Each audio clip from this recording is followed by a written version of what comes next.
It's said that deep in the forests of southern Ohio, where fog rolls like ghosts and trees whisper names you don't know, there lies a tunnel built before your great-grandparents were even born. They call it the Moonville Tunnel, a place so silent that even your heartbeat sounds like trespassing. No roads lead there now, only a forgotten trail through the Zaleski State Forest, winding, narrow, half devoured by nature. They say if you walk that path after midnight, you can still hear the sound of a train that no longer exists. Ethan Reed was a content creator, not the kind that filmed pranks or dances.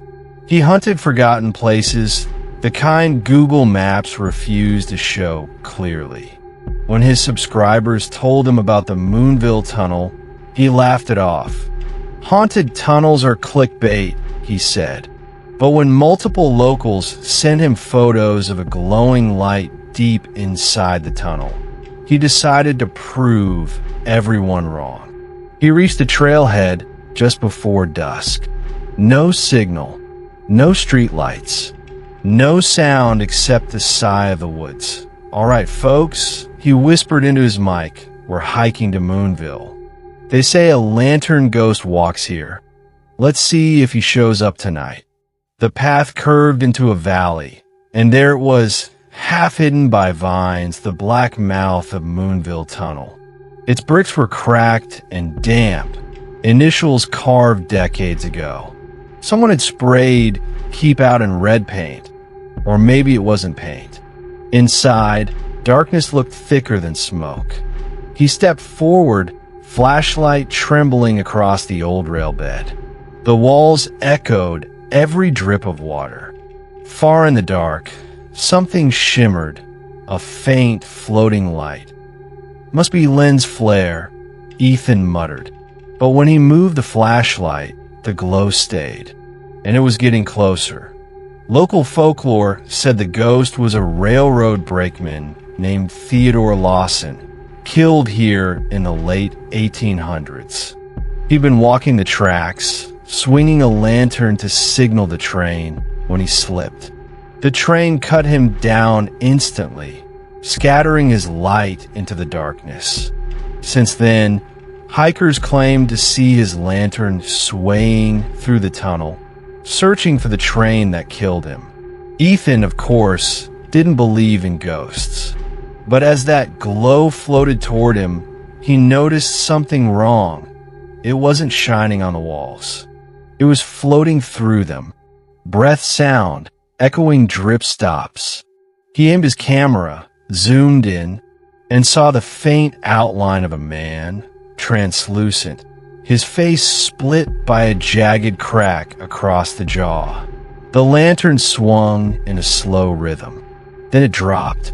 Darkness swallowed everything. Ethan stumbled backward, hitting the wall.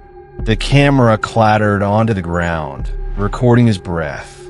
Somewhere in the dark, he heard the clang of metal on stone.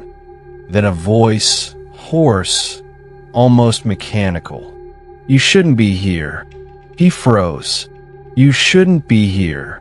The flashlight flickered, revealing dozens of handprints on the tunnel walls. All fresh, all smeared downward as if people had been dragged away.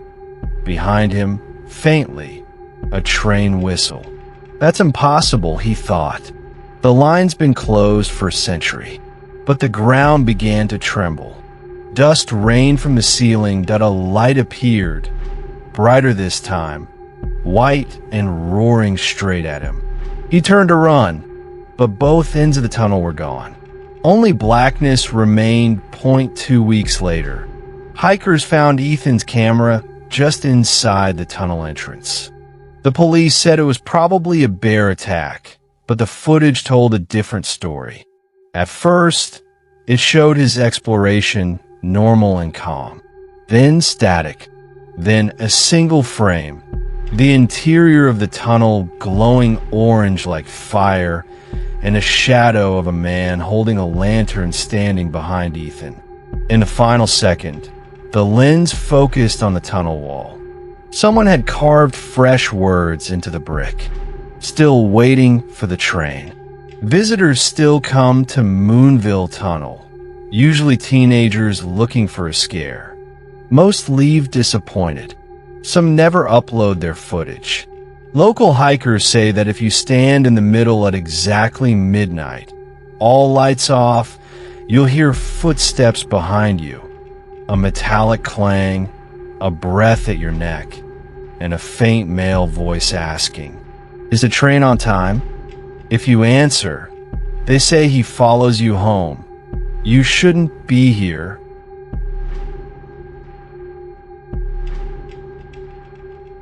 Buried under a Massachusetts mountain lies one of the most cursed tunnels in America.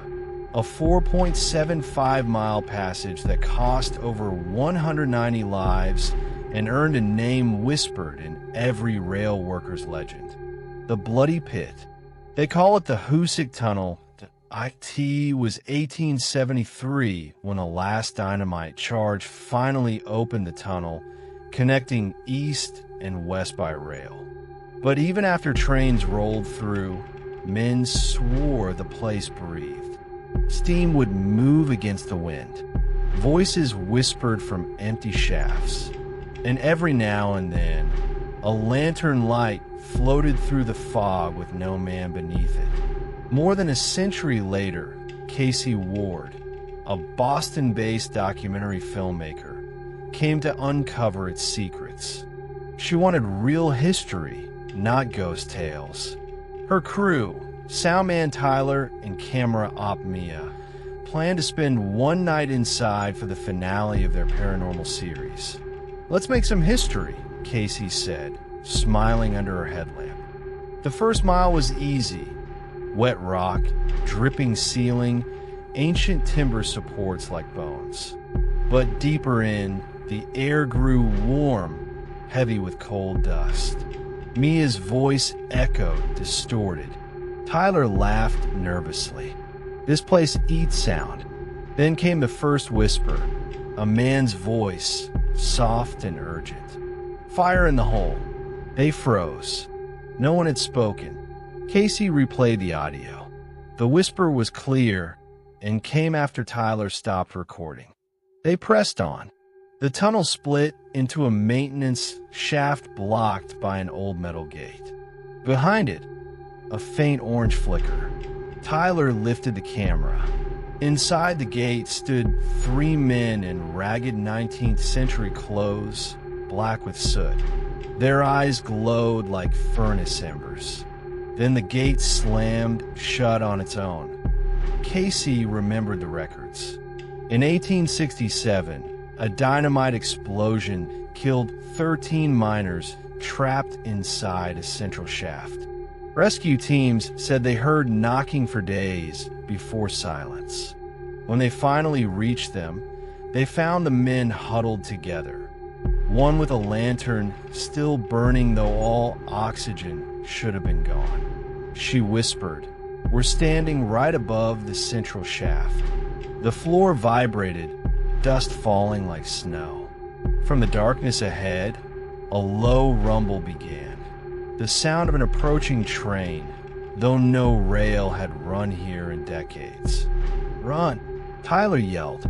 They sprinted toward the entrance, but the tunnel stretched endlessly, the light shrinking instead of growing. On the walls, handprints smeared in black appeared, hundreds of them pressing outward like the dead still tried to escape. The next morning, park rangers found their van still idling outside the tunnel. No one inside, only the camera, recording static until one last image flickered. Casey stood at the far end of the tunnel, lantern in hand, her face pale and distant. Behind her, shapes of miners stared into the lens. Then she raised a finger to her lips. "Fire in the hole." The authorities called it equipment malfunction. Locals just shook their heads, because at night, when the wind rolls down the mountain, you can still hear faint hammering deep underground, and the echo of men who never stopped digging.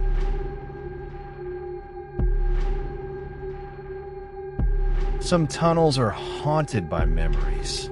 The Big Bull Tunnel is haunted by voices. Hidden near St. Paul, Virginia, the 1880s era rail passage cuts straight through a limestone ridge. From the day it opened, engineers reported hearing men shouting deep inside, even when no trains were scheduled.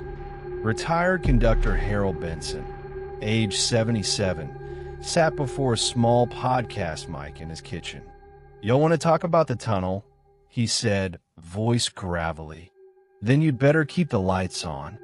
He told them about 1904, when 2 track inspectors went missing inside. Days later, rescuers found them dead. No wounds, no blood, but their faces frozen mid-scream. When the bodies were removed, someone heard a low voice echo through the tunnel. "It killed me. Get out of the way." A century later, paranormal researcher Laura King arrived with her audio frequency recorder. She wasn't here for myths. She wanted proof of EVP, electronic voice phenomena. At sunset, she and her assistant, Nate, entered the tunnel. Their headlamps caught carvings on the walls, dates, initials, strange marks like claw scratches. They set down the mic. "Is anyone here with us?" she called. Static hissed. Then, faintly, "Get out of the way." Nate froze. "You heard that, right?" Before she could answer, a cold gust blew through, and the recorder spiked, a voice screaming right into the mic. "It killed me." Their lamps flickered. A low rumble rolled down the tunnel like a coming train. Except no train had passed this line in 50 years. Through the mist, Laura saw 2 shadows on the wall. Men standing back to back, holding lanterns. Then the wall itself rippled, and the shadows stepped out of it. There were miners' clothes torn, eyes hollow, mouths moving without sound. The air stank of iron and smoke. Nate screamed and ran toward the exit. Laura followed, but halfway, a voice behind her whispered, "Record this." She turned. One of the ghosts held up a shattered lantern, its flame burning blue. Then it lunged. Days later, authorities found Laura's recorder lying outside the tunnel entrance. When played, it captured only one clear line between bursts of static. "Tell them we're still here."